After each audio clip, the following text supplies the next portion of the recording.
Well, we are in part 3 of this series, Walk the Line. And parts 1 and 2, we're really focused on the foundation that moves us into action that we're going to be focusing in on parts 3 and 4. In part 1, I shared with you this spectrum that all of us kind of find ourselves on, and we're either to one extreme or to the other. On one side, maybe this is you, you're a push-arounder, and you know you're a push-arounder if people have said to you, you're too nice, people walk over you, or people take advantage of you, and you'll know you're a push-arounder if people encourage you, with love, of course, to stand your ground, be your own person, and get a backbone. Now, you might be on the other side, and you'll know that you're a push-awayer if people say to you, you're closed off, you're distant, or you just keep everyone at arm's length, and then they encourage you with love, of course, to, let people in, learn to be vulnerable, or take your wall down. And so in this series, we're like, let's come in from the extreme, and we want to answer the question, how do we walk with everyone without being walked over? Like I mentioned, part 1 and 2 was really laying the foundation to help guide us into action to walk with people, which is parts 3 and 4. And one critical piece of the foundation is, love. But it's not just us loving everyone. It has to start with us understanding God's love for us. And that's what we looked at in 1 John chapter 3 and 4. It's about understanding God's love for us. The more we grasp God's love for me, Chris Trethewey, God's love for you, right? It starts to build the foundation that moves us into what we looked at in part 2, and that's forgiveness. Because God loves us through Jesus and the cross, He's forgiven us. When you place your trust, your faith, your belief in Jesus, sin's wiped away.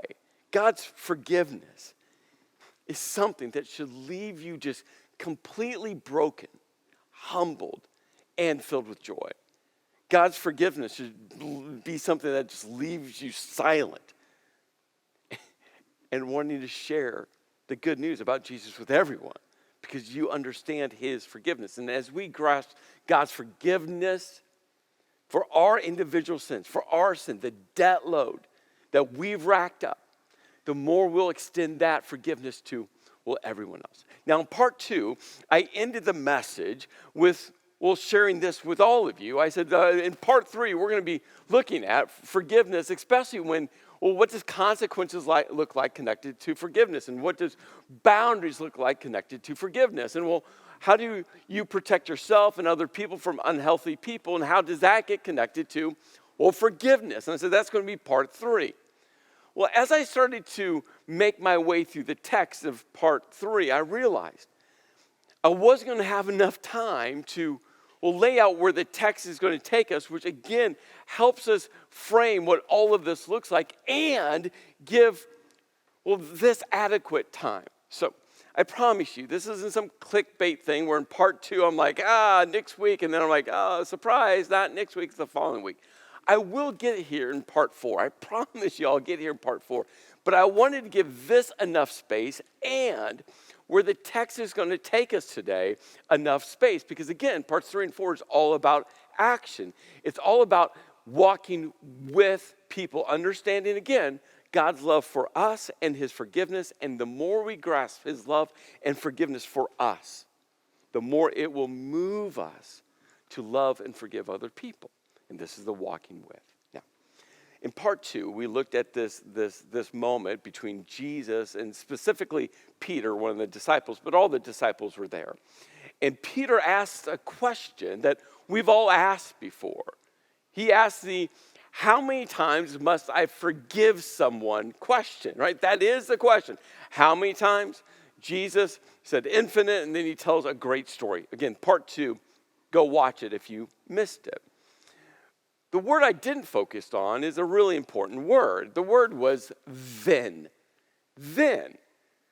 Right? Because it tells us a lot. That something right before this question, a question we've all asked, how many times must I forgive? Something was just said. Something was just taught. Something just happened for Peter to step up and say, okay, Jesus, I got a question. So we have to pause and go, what happened right before this? What did Jesus say? What did Jesus teach? Right? What did Jesus demonstrate? What happened to move Peter to be the one, as the other disciples, I think, again, just kind of shove Peter to the front, or maybe just Peter on his own went up and said, hey, I got a question into this. What happened right before? Now, in our modern day Bibles, there's section headings. And right before Peter's question, there's something that Jesus taught. And right before that little section of what Jesus taught is a section heading. And the section heading in my Bible says, dealing with sin in the church. Now, I want to pause and explain this, because what Jesus is going to teach us, he's going to say something. I just want to make sure that we have a lot of clarity around what it really means. So I want to start there, even though it's going to take us a few moments to actually get to, well, how this impacts. So when you see the section header, dealing with sin in the church, right, it might for you kind of go, whew, what does this mean? Depending on your church upbringing, your religious upbringing, maybe you have a pretty clear picture of what this might look like. Not saying what it should look like, but what it did for you as a child or a young adult, or even as an adult. You see, we have to get some clarity around the word church. Because when we say church in our modern day time, we all have an image. But some 2,000 years ago, when this word church was used, in fact, the word church, which is the ancient Greek word ekklesia, which means assembly or gathering, was only used in the Gospels, Matthew, Mark, Luke, and John 2 times. Once here, that Jesus is going to use it, and another time that Jesus uses when he looks at Peter and says, upon this rock I'm going to build my church, my ekklesia. It's only used 2 times. Because we have to understand that the Gospels, Matthew, Mark, Luke, and John, the story about Jesus, Jesus was building the framework around his kingdom here on earth and forevermore, which the church is going to be a part of. But he hasn't, completely built out what the strategy of the church, the ecclesia, was going to look like. So this is his beginning of starting to lay down this framework. But it definitely doesn't look what it looks like today.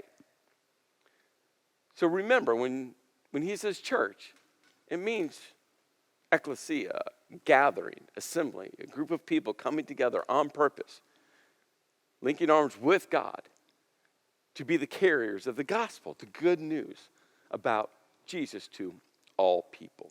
Now, that will make more sense here in just a few moments. So remember, Peter's asked the question.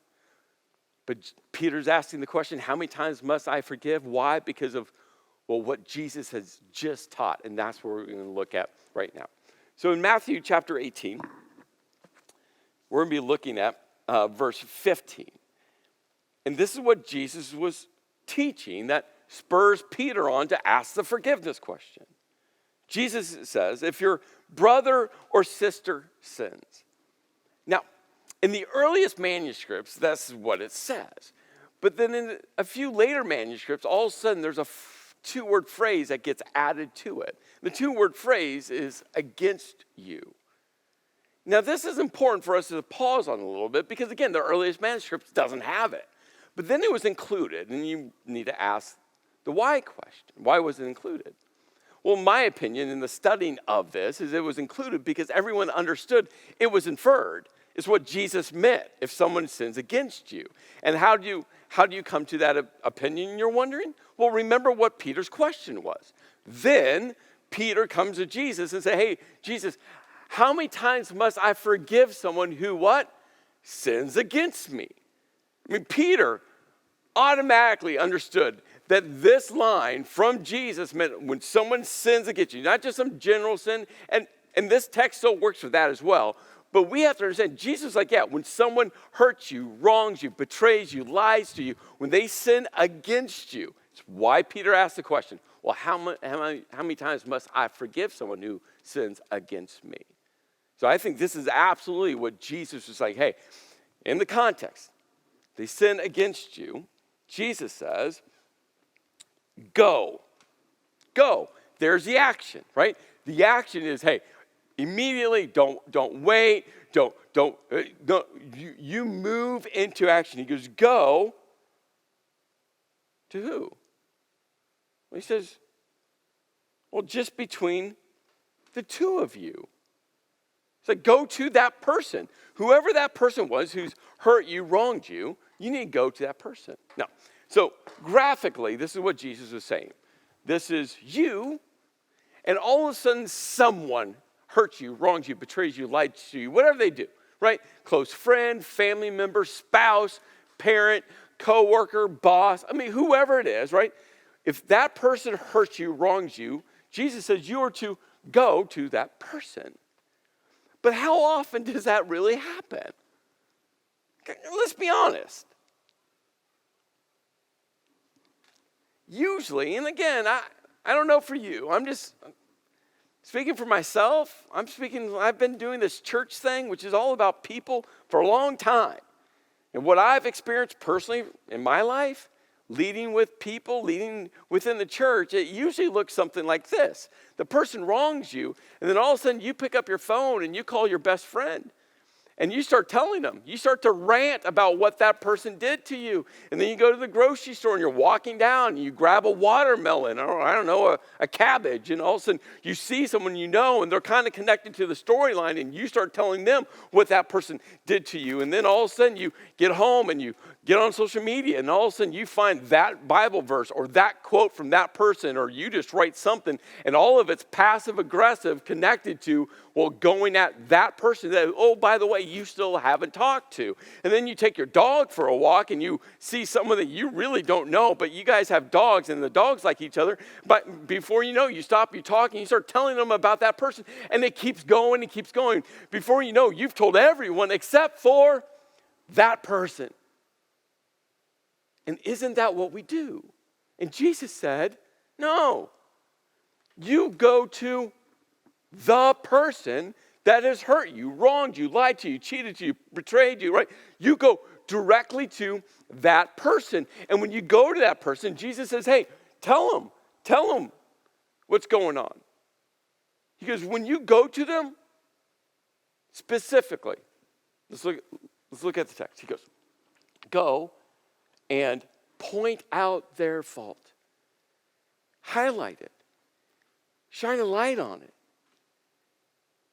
Bring them into a conversation. Say, hey, I just want you to know there's a relational gap. There's a relational fracture here. Something's been broken, and I just want you to know, and I'm here because I want to help repair. I want to help close. I want to walk with. I want to sit with you and figure this out. Now, seems simple, doesn't it? But why? Why is it so difficult to go directly to the person? Again, I've been in church leadership a long time. I'm just telling you, people don't go to the person. People go to everyone else except for the person. And beside me being a church leader guy, I'm just a person. And I know it's hard for me. So why? Why don't we? I think there's a list of reasons why. This isn't exhaustive. And I think it's a combination of some of these, if not all of them. I think one of the reasons is conflict is just hard, isn't it? It takes a lot of courage, and I mean courage, to go to a person and sit down with them with love and confront the situation. Have a honest, difficult conversation. Whether it's in the workplace, a marriage, parenting, friendship, church, whatever the relational dynamic. It takes an extreme amount of courage to step into conflict. And that's why, well, you're either a push-awayer or push-arounder. Because both of them, well, you hide from conflict, don't you? Just looks different. Same result. You're just not dealing with the conflict. Because it takes a lot of courage. I think another reason why we don't is, well, rejection. All of us, right, we want to be loved. We want to be accepted. We don't want to have relational friction. And there's this thought in our mind, if I go to the person, what if they reject me? What if they shove me away? What if they hold me at arm's length? What if the relationship doesn't get solved? What if? And all of a sudden, all of the what if scenarios tied to rejection. And that's a really strong emotion. Or maybe it's just risky. It's risky. And the risk is on both sides. On their side, there's a risk. How are they going to respond? What will they and won't they do? But on your side, there's a risk. You're putting yourself out there. You're going to have to be vulnerable and tell them, hey, that hurt. There's risk there. And what if other people get connected to it? And what's the relational shrapnel that's going to happen? Or another reason why is, well, sometimes we think we already know their motives. Have you ever said, well, I just know how they're going to respond. I know what they're going to say. Right? You've already scripted the whole conversation, and including not just your words, but their words. And you just know exactly what they're going to say. Years ago, I was in a conversation with someone, and it was a really robust dialogue. I've learned to step into conflict. When early on in my leadership world, I would run from it, but I've learned to step into conflict. And I was stepping in conflict. I'll never forget this person said to me, like, well, Chris, I know your personality, and I know what you think. And I'm like,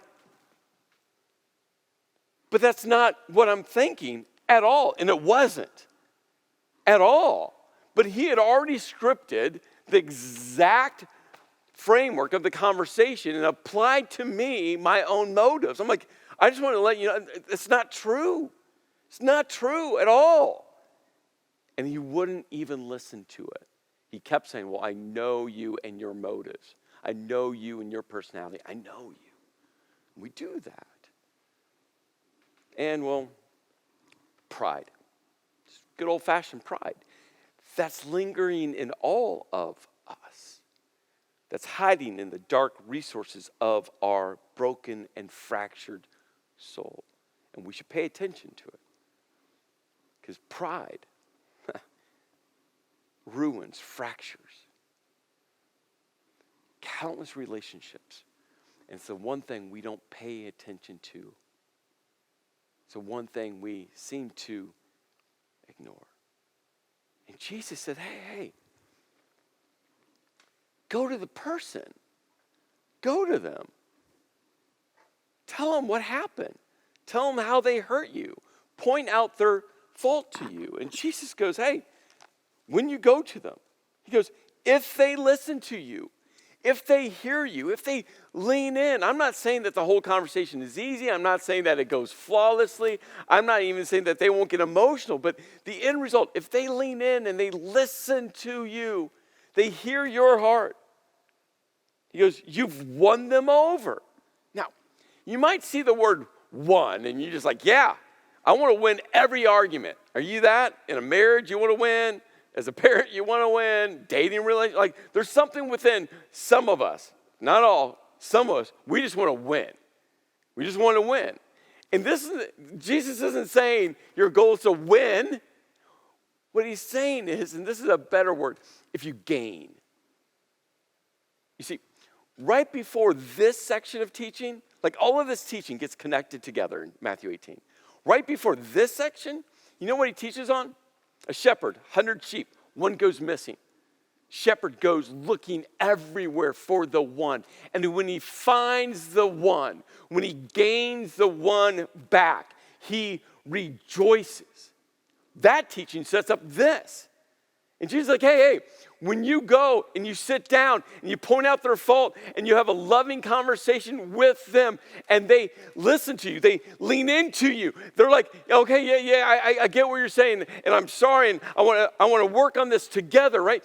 You gain. It's not about winning the argument. It's not about winning the fight. It's not about winning the situation. It's about healing a fractured relationship. It's about closing the gap, and now you gain that relationship back that's been separated. And you should rejoice, just like the shepherd who goes find the one rejoiced. You should be celebrating. The relationship has come back together. But, Jesus says, if they will not listen, they lean away, if they argue, if pride fills them up, if they continue to attack you, if they're closed off to you, right? If they don't listen to you, Jesus says, take one or two others along. Find one or two people so that every matter may be established by the testimony of two or three witnesses. Now, let's unpack this a little bit. Right? Going privately, keeping the fractured relationship, the sin private, is important. Why? Well, to the unity of all relationships. Because love goes, I'm going to come to you, protect you, because this is just between you and me. It's just like if they don't listen, now bring one or two. The circle has to be really small. But it's not bring one or two that are going to be on your side, to plead your case, to have your back. That's not the heart in this at all. It's bringing one or two that those people are going to help hold you accountable to what you say, what you don't say, your spirit, your pride, your words, your tone, and to help the other person. Right? Those one or two people are there to help the relationship gain, to be healed, to start being put back together. Now, who should these people be? One, they should be someone who's a spiritual leader, who wants the relationship to be healed, who understands God's love and forgiveness for them, and they want to see that happen between people. They should be someone that you look at, not perfect, but their pursuit is to love and to live and lead like Jesus. Another person that you could bring into that is a counselor, maybe in a marriage relationship or an adult child and parent relationship, or even a kid, and right? Counselors who are helping people come together to heal, to see different perspectives or a wrong that needs to be healed. But be very selective of the who, because they have to want to help both of you heal what's been broken. And then Jesus goes, if they still refuse to listen, tell it to the church. Now, this is why the context is so important. It's why I started with the heading, right? It's easy to read those words and you're like, wait a minute. If there's a sin and it doesn't get solved, like Sunday morning church service, we're just going to bring people up on stage and tell it to everyone. And there's some churches, hear me on this, some churches, that's what they teach. And I'm like, whoa, time out. When Jesus used the word ecclesia, there was no formal church gathering or service. People were meeting, following Jesus, and he was laying the groundwork of the ecclesia, the assembly, the gathering, which for many years was in people's homes. It was families or extended families that were connected together as a church. And then all of a sudden the church started to grow, and then all of a sudden we got buildings and Sunday morning services. But when Jesus was teaching this, what he was saying was, okay, if one or two don't work, now there's a larger gathering of people that, again, pursuing, loving like God, loving like him, that you need to bring them in. Why? Because we want to help that person. In our modern day, I would think about this more like in a life group. If you have a life group and all of a sudden, you know, that person in your life group, and they're just not, they don't want to heal the relationship. Now your life group is like, we're so committed to both of you. We're willing to sit down with you. Or if you serve on the serve team, it's people on the serve team, like, we're just so committed to the relationship, right? It's about the gathering. It's not Sunday morning church service. You drag someone up on stage. That's not what Jesus had intended at all. And then Jesus goes, if that still does not work, if they still refuse to listen even to the church, the ecclesia, the gathering, the assembly, you just treat them as you would a pagan or a tax collector. And that should shake within you. What Jesus is saying is, they're not really a disciple of mine. Now, should you just kick them out? Should you shun them? No. Remember, Jesus taught about how we treat people who aren't disciples of his. Love your enemies. Pray for those who persecute you. Right? This isn't about just kicking them out and getting rid of them. Now your heart is like, man, we're now praying for their heart alignment with Jesus. I mean, that should crush you at this point. This isn't a revenge thing where you get rid of them. Now your heart breaks for them. What Jesus teaches here is focused on when someone hurts us. But here's what we all know. Yes, people have hurt us. And have you ever wronged, attacked, betrayed, lied, belittled, powered up against someone? And the answer to that list is yes, we all have. Well, Jesus teaches about that in Matthew chapter 5. This is what Jesus teaches. He goes, therefore, if you are offering your gift at the altar, okay, you have your sacrifice, your animal, you're at the altar. It's an act of worship. You're giving God your best as an offering to him. It's an act of worship, coming to God, saying, hey, God, man, I just love you so much, right? Love drives us to give. He goes, you're at the altar. You're fueled by love. You have your gift there, and you remember that your brother or sister has something against you. All of a sudden, you just hear that whisper, and all of a sudden you're like, oh man, I powered up on that person. You know what? When I saw that person, how I spoke to them, wasn't right. You know, that person, I've gossiped about, I've talked about. I've created a gap, and they don't even know it. God's like, you're in an act of worship. God's like, you're about ready to give me your offering. And all of a sudden, you remember you've wronged someone, you've hurt someone, you've sinned against someone. He goes, leave your gift there. Leave it there. Just leave, get up, leave it there. It'll be back. You'll be there when you get back.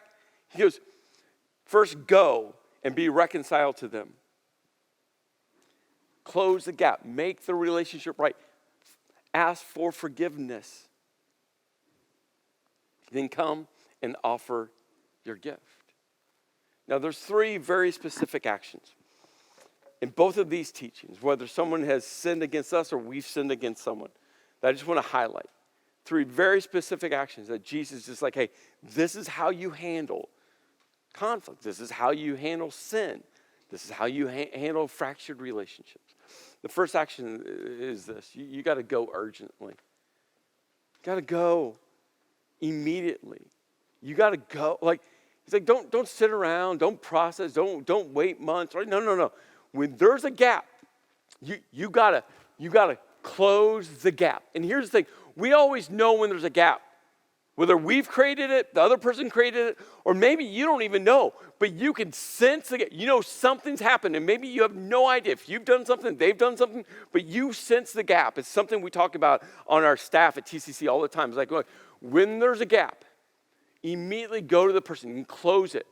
Let's be so intentional, right? Because a small gap today becomes a massive canyon tomorrow. Do you have a gap in a relationship? Maybe you've caused it, maybe they've caused it, or maybe you don't know. Jesus would say, go urgently, close the gap, and keep it confidential. Go to the person. Now, you might be thinking, well, Chris, I need some wise counsel. Well, guess what? You can get wise counsel without ever saying the person's name. Do you realize that? 99.9% of the situations, you can go get wise counsel and say, I'm dealing with a relationship issue, and never say that person's name, ever. They don't need to know. Now, every once in a while, knowing who the person is or the relationship with the person does help in the counsel. And I would say, that person, you better trust. But here's the thing. If you don't trust them anyway, don't get counsel for them. Find someone, a spiritual leader, who's going to keep the confidence and give you godly, spiritual leadership, relational advice. See if you have to. Sometimes you just need to go to the person and say, we got to close this. The second critical action, you got to go humbly. You see, the very beginning of Matthew chapter 18, verse 3 and 4 specifically, Jesus is teaching and he brings in this whole idea of a child, and then he goes, hey, be humble like a child. Now, this is important because that lays a framework for all of Matthew 18. As he teaches through 18, and all of these sections as they start to connect together, he starts with saying, hey, you should be humble like a child. The older we get, the more our pride grows. And we need to recognize that. But as a child, he says, be humble. Humility is all about lowering yourself to lift someone else up. That's what it's about. And Jesus is like, you got to go and humble yourself. Whether you're in the wrong or they're in the wrong. It's about humility. Jesus embodied humility. That's why he crawled up on a cross to take on your sin and my sin. He humbled himself. So all who believed in him, placed their faith in him, their sin would be wiped clean. So, how do you stay humble and keep pride at its minimum? You got to pray. And so many times when there's relational conflict, we want to pray for that person, right? To repent for that person, to come beg for forgiveness, right? It's like, God, you got to deal with them. But here's the thing with prayer. You can't change that person. You need God to work on your heart. So when you go to that person, pride doesn't creep up. When you go to that person, you're not going to power up to win the argument. My encouragement for you is to humbly pray to God, say, God, help my spirit. Help my hurt. Help my anger. Help my pride. Like all of that sinful stuff within me, God, I want that stuff to be put in a small little corner. I want to handle this with the love and forgiveness like you have loved and forgiven me. And you need to go and seek to understand. You got to seek to understand. Because maybe you don't understand their motives. Maybe you've developed a dialogue and maybe all of that's not real. Maybe you've applied what you think they've done or haven't done or said and haven't said. Maybe your first step is just to ask some questions so you can try to understand what happened. But that takes humility. And then you got to be willing to own 100% of whatever percentage you own. Maybe in that conflict, that other person should own 99.9%. So you own 100% of the 0.1% you own. Because maybe, just maybe, there's a 0.1% you need to own. And then you got to go expectantly. You have to go expectantly. Expect the best. Expect that it's going to be gained. Expect that the one will be found and you can celebrate that the relationship will come back together. And that's why you got to pursue reconciliation. You got to be committed to it. That's why Jesus says, leave your gift at the altar and go and reconcile. There's a debt that's been created. There's been a withdrawal that's been created. And you got to go and you got to make it right. You got to pursue reconciliation to heal that relationship. Again, whether you caused it or you didn't, Jesus both calls us to go, close the gap. And when you go, if you pursue reconciliation, then you're going to understand there's a vast difference between a confrontation and a conversation.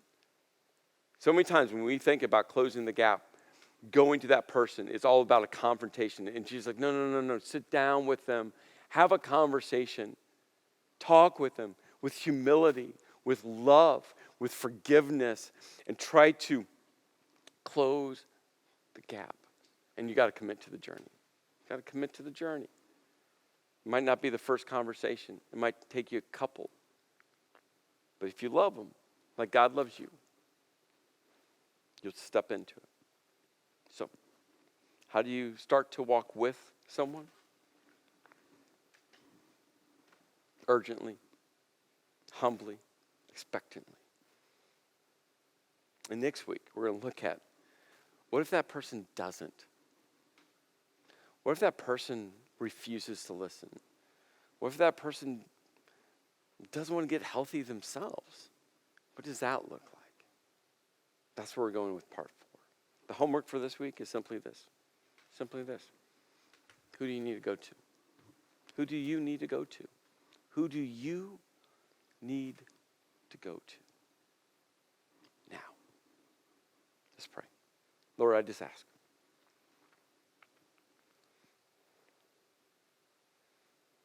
That we'll be a church filled with your love and forgiveness that will go to close the gap, to seek forgiveness, to give forgiveness, to reconcile broken, fractured relationships, just like you did for us. In your name I pray.